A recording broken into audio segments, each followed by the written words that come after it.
Ce forum dont l'initiative revient à Jacques-Alain Miller et à la direction de l'école de la cause freudienne appelle à faire entendre des voix diverses. Elles ont en commun de s'élever pour faire front à ce que chacun d'entre nous ressent comme une menace, pour nous alerter et nous demander à chacun d'être à notre tour une voix qui alerte. De quoi est faite cette menace ?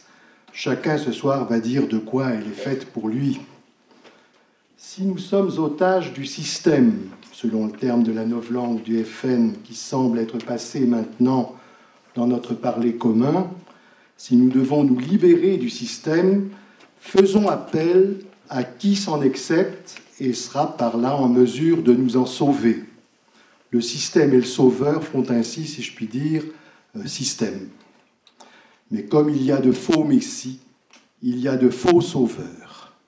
Saint Paul déjà nous en avertit dans un passage aussi fameux qu'énigmatique de sa deuxième épître aux Thessaloniciens, qui a été beaucoup interrogé, beaucoup commenté par le juriste allemand et nazi Carl Schmitt, par exemple, entre autres.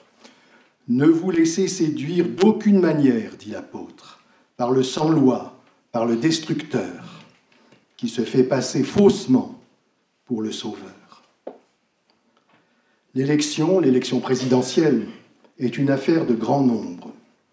Comme dans la physique statistique, on doit s'apercevoir que la voix de chacun change de sens lorsqu'elle entre dans le grand nombre, que la loi du cœur et la loi du grand nombre sont distinctes, voire opposées, qu'avant de décider d'y entrer ou de ne pas y entrer, il faut considérer que dans cette circonstance, la loi du nombre décidera pour nous. C'est pour y réfléchir que nous sommes ici ce soir.